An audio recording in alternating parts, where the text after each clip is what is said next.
O milagre que mudou a vida de Francisco. Francisco era um homem de 42 anos, trabalhador e dedicado à família. Casado com Maria, pai de 2 filhos pequenos, ele sempre foi o arrimo da casa, mas nos últimos meses, uma sombra escura pairara sobre sua vida. Sua esposa, antes saudável e cheia de energia, começou a sentir dores intensas nas costas e uma fraqueza que a deixava incapaz de realizar até as tarefas mais simples. Após várias consultas e exames, o diagnóstico veio como um golpe: cestinúria, uma doença rara que causa a formação de pedras nos rins, muitas vezes recorrentes e extremamente dolorosas. Os médicos explicaram que o tratamento seria longo, com medicamentos caros e uma dieta rigorosa. Mesmo assim, não havia garantia de que Maria ficaria livre das crises.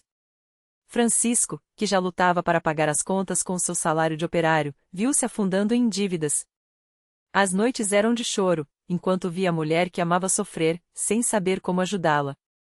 Até que, em um dia de desespero, um colega de trabalho, um homem simples e de poucas palavras chamado João, aproximou-se dele. Francisco, eu sei que você está passando por um momento difícil, disse João, com a voz calma. Minha família também já passou por provações, e foi na congregação cristã que encontramos força. Por que você não vai conosco domingo? Não custa nada tentar. Francisco, que nunca fora de frequentar igrejas, hesitou. Mas o desespero falava mais alto. No domingo seguinte, vestiu uma camisa limpa, porém modesta, e acompanhou João até o pequeno salão alugado onde a congregação cristã no Brasil se reunia. Ao entrar, sentiu algo diferente: nenhum instrumento musical, apenas vozes unidas cantando hinos de louvor a Deus. Os irmãos e irmãs, todos vestidos com simplicidade e respeito, recebiam os visitantes com sorrisos sinceros. Não havia luxo, nem palmas, nem espetáculo, apenas uma atmosfera de paz e reverência. O ancião, um homem de cabelos brancos e postura serena, dirigia a reunião com palavras cheias de fé. Francisco ouviu atentamente enquanto lia-se a Bíblia e se falava sobre a força da oração. Quando chegou o momento dos testemunhos, vários irmãos se levantaram para contar como Deus os havia livrado de enfermidades, dívidas e até da morte. Francisco sentia o coração apertado. Será que Deus também pode ajudar Maria? Pensou.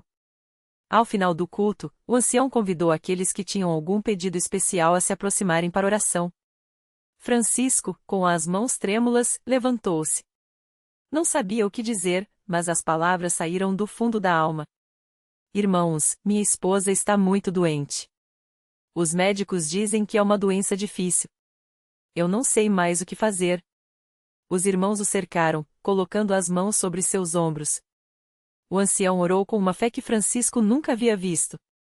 Senhor, tu és o médico dos médicos. Se é da tua vontade, toca no corpo desta irmã e libera-a deste sofrimento. Dá força a este irmão para confiar em ti, mesmo quando o caminho parece escuro. Francisco sentiu uma paz inexplicável invadir seu coração. Naquela noite, ao chegar em casa, contou tudo a Maria. Ela, embora cética, concordou em ir com ele na próxima reunião. As semanas passaram, e Maria continuou o tratamento médico, mas Francisco não deixou de levar sua família à igreja. Toda reunião era um momento de renovação da esperança. Até que, em uma quarta-feira à noite, durante um culto de oração, algo extraordinário aconteceu. Maria estava sentada ao lado do marido quando, de repente, sentiu uma queimação forte nas costas, como se algo estivesse se movendo dentro dela. Assustada, segurou a mão de Francisco. Francisco, eu sinto alguma coisa diferente, sussurrou. Os irmãos, percebendo seu desconforto, se aproximaram. O ancião pediu que todos se ajoelhassem em oração. Enquanto clamavam a Deus, Maria começou a chorar.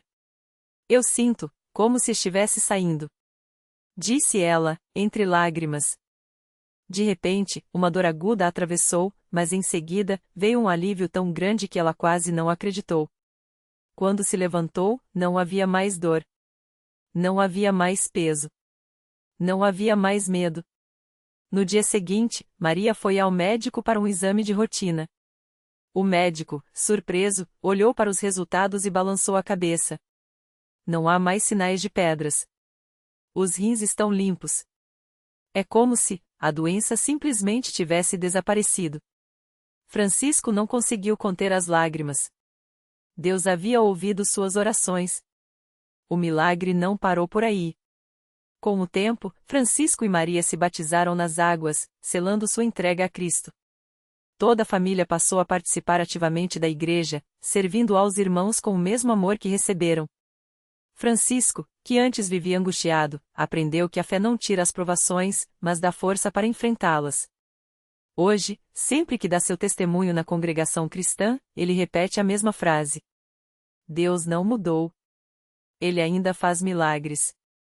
Mas Ele quer que a gente confie nele, mesmo quando não vemos o caminho. E assim, entre hinos cantados à capela, a Santa Ceia partilhada com reverência e as orações fervorosas dos irmãos, Francisco descobriu que a verdadeira riqueza não está no que temos, mas na fé que nos sustenta. Porque para Deus nada é impossível. Lucas 1h37. A vida de Francisco e Maria mudou tanto que até os vizinhos começaram a notar. Antes, a casa deles era conhecida pelas discussões altas e pelas portas batendo com raiva. Agora, o som que mais se ouvia era o de hinos sendo cantados em família, enquanto as crianças aprendiam as primeiras letras da Bíblia com a mãe. Até o jeito de Francisco falar tinha mudado. O homem que antes só sabia reclamar da vida, agora falava com calma, como quem sabe que tem alguém cuidando de tudo. Um dia, o filho mais velho, Pedro, que tinha apenas 8 anos, chegou da escola chorando.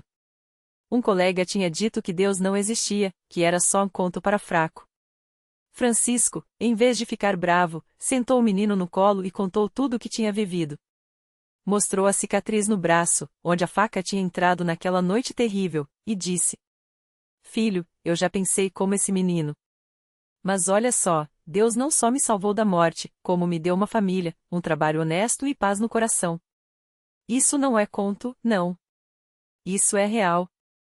Pedro ouviu, enxugou as lágrimas e, na semana seguinte, levou o coleguinha para a reunião de jovens.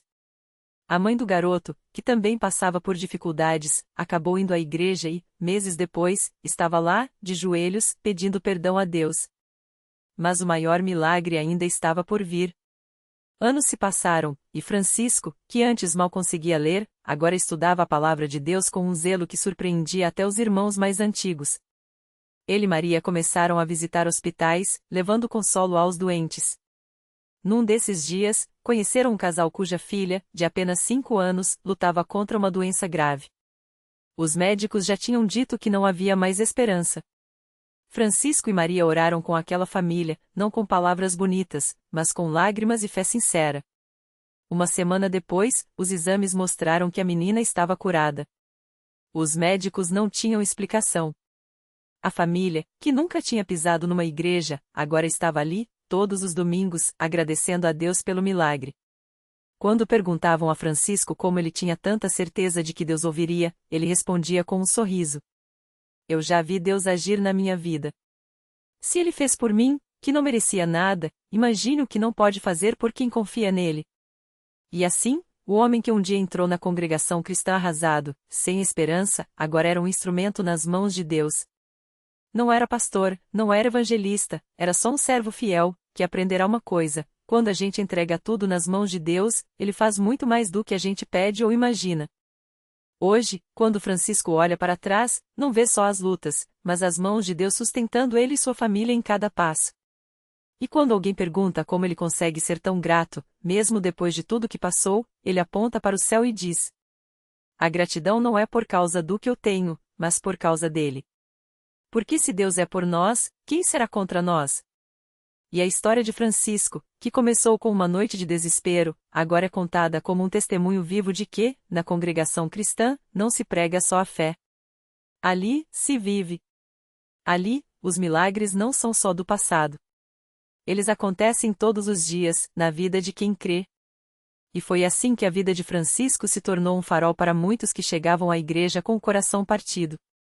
Não demorou para que outros irmãos começassem a perceber que aquele homem, antes tão quebrantado, agora falava com uma autoridade que só vem de quem foi tocado pelo dedo de Deus.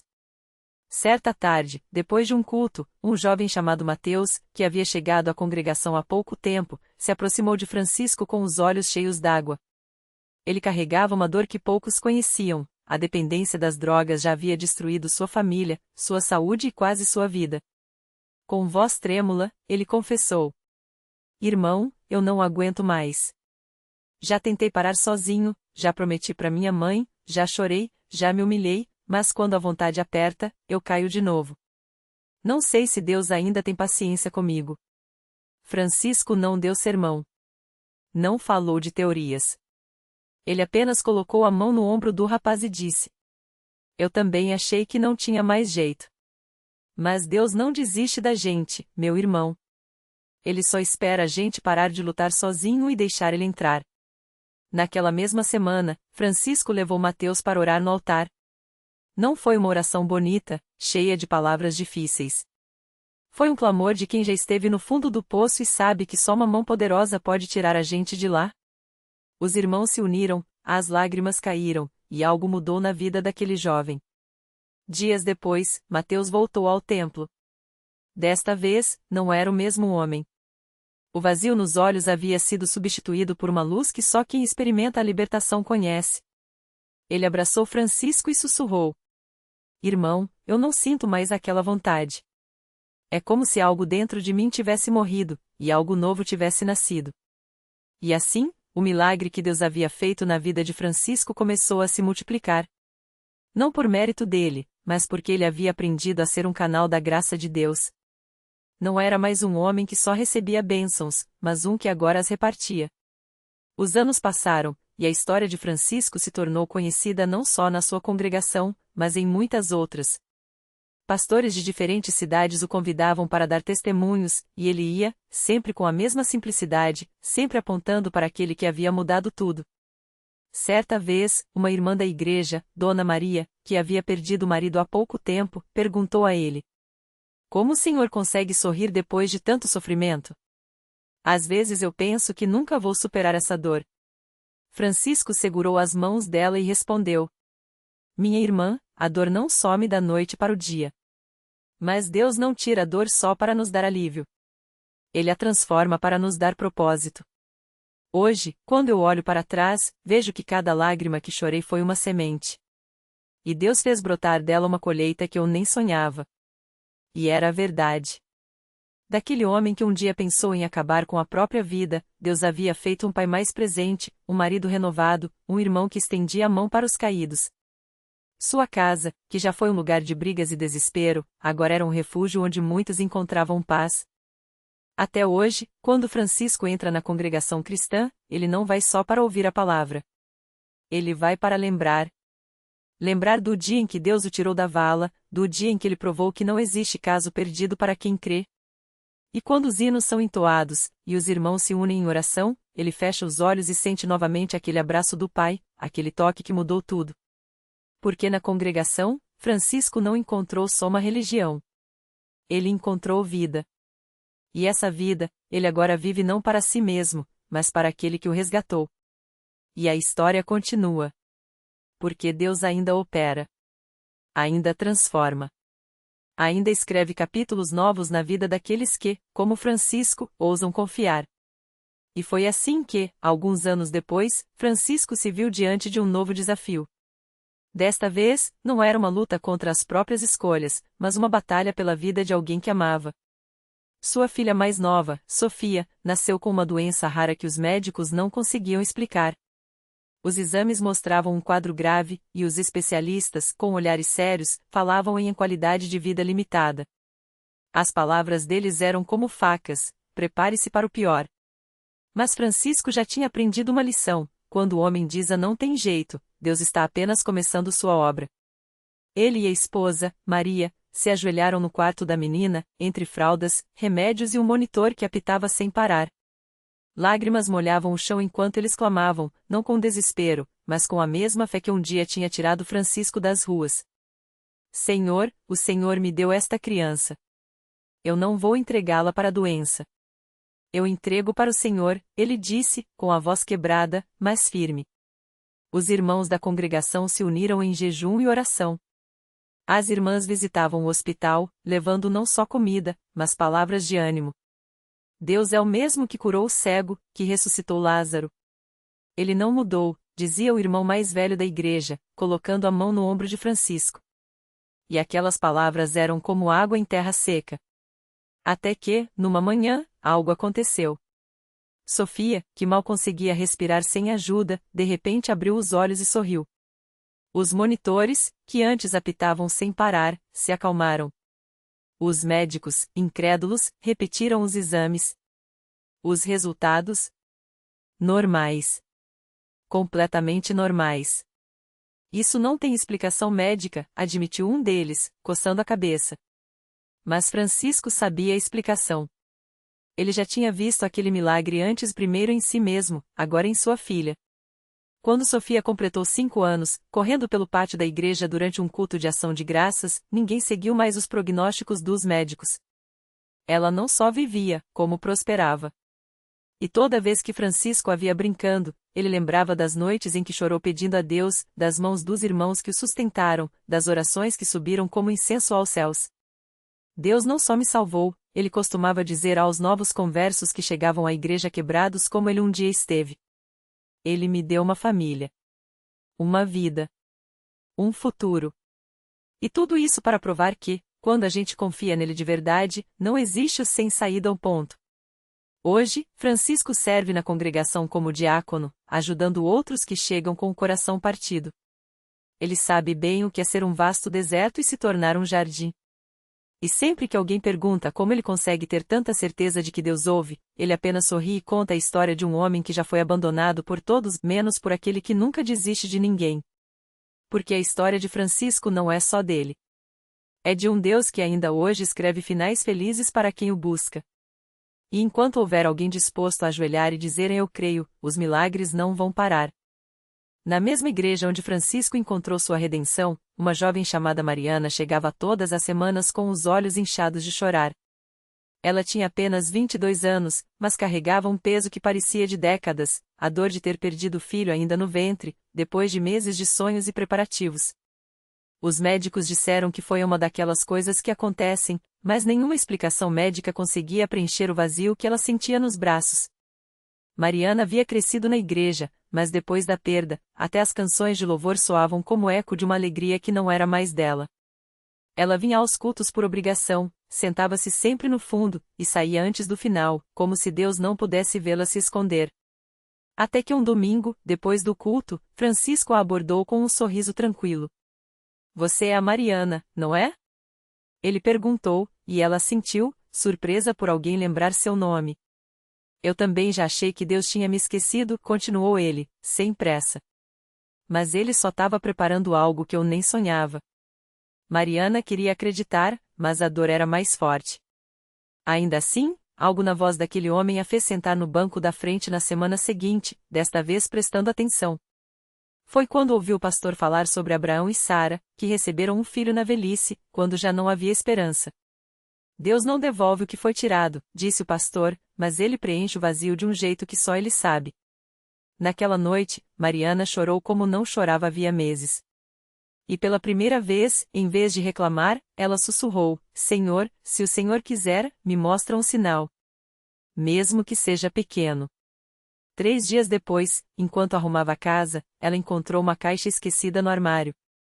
Dentro, estava o primeiro ultrassom do bebê que havia perdido, junto com um bilhete que ela mesma havia escrito nos primeiros meses de gravidez: Mamãe te ama mais que tudo, meu anjo. Ao segurar aquele papel, uma paz estranha encheu seu coração. Não era consolo vazio, não era esquecimento, era como se Deus estivesse dizendo: eu vi cada lágrima. E eu guardo cada sonho que você teve por ele. Mas o milagre não parou aí. Alguns meses depois, Mariana começou a sentir um cansaço diferente, uma náusea matinal que ela já conhecia bem. Com medo de se iludir, ela fez o teste sozinha em casa. Quando as 2 linhas apareceram, ela caiu de joelhos. Não era possível. Os médicos tinham dito que seria quase impossível engravidar novamente tão cedo. Mas ali estava a prova, um novo começo, uma segunda chance. Quando ela contou a notícia a Francisco, ele a abraçou forte e disse: Deus não tira para nos castigar. Às vezes, ele permite que a gente sinta falta para a gente valorizar o presente.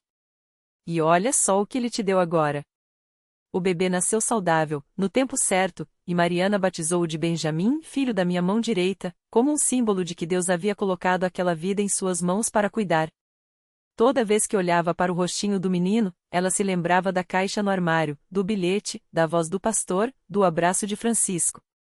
Tudo tinha se conectado, como peças de um quebra-cabeça que só Deus podia montar. Hoje, Mariana serve no departamento de oração da igreja, aconselhando outras mulheres que passam pela dor da perda. Ela sempre diz: se Deus pode transformar a minha dor em alegria, Ele pode fazer o mesmo por você. Basta confiar que Ele está escrevendo a sua história, mesmo quando a gente não entende as páginas. E assim, como Francisco, ela se tornou mais uma prova de que na congregação cristã no Brasil, os milagres não são apenas histórias do passado. São realidades que acontecem quando a fé encontra a fidelidade de um Deus que nunca desiste de seus filhos. Porque para Ele, não existe impossível, só existe ainda não chegou a hora. E quando chega, é para ser inesquecível. O milagre completo. Anos depois daquele abraço que selou sua cura, Mariana recebeu uma carta anônima. Dentro, uma foto antiga de Francisco ainda jovem, ao lado de uma mulher com os mesmos olhos castanhos que ela via no espelho todas as manhãs. No verso, uma frase escrita à mão: sua mãe orou por você antes mesmo de você nascer. Deus guardou essa oração para o dia certo. Era a confirmação de que aquele encontro no hospital não fora mera coincidência, mas o desabrochar de uma promessa plantada décadas antes. O milagre não tinha sido apenas a cura do câncer, mas a restauração de uma linhagem de fé. Francisco, antes um homem quebrado pela perda da filha, agora era um avô que contava à bisneta, batizada de esperança, como Deus transforma luto em louvor. E Mariana, que um dia questionou o silêncio de Deus, agora entendia: Ele não havia se calado, estava tecendo respostas em fios que seus olhos humanos não podiam enxergar na hora. Reflexão final. Às vezes, Deus não move a montanha de imediato, mas nos dá asas para sobrevoá-la. O milagre não é apenas o que vemos mudado, mas o que somos tornados no processo, mais compassivos, mais audazes na esperança, mais certos de que até as lágrimas são sementes. Francisco e Mariana descobriram que a fé não anula a dor, ela a transfigura, como o ouro purificado no fogo. Lição de vida. Deus não está atrasado, Ele está preparando algo que sua dor atual não caberia receber. Confie no autor da história. Se ele permitiu o capítulo difícil, é porque o final será digno das cicatrizes que você carrega. E quando chegar a hora, você não só verá o milagre, você será parte dele. Assim, na congregação, entre hinos e testemunhos, ecoa uma verdade simples: os maiores milagres não são os que mudam as circunstâncias, mas os que mudam nós mesmos e, através de nós, geram ondas de graça que alcançam gerações. Porque para Deus, o impossível é apenas um convite para mostrar que seu amor sempre escreve o último ato.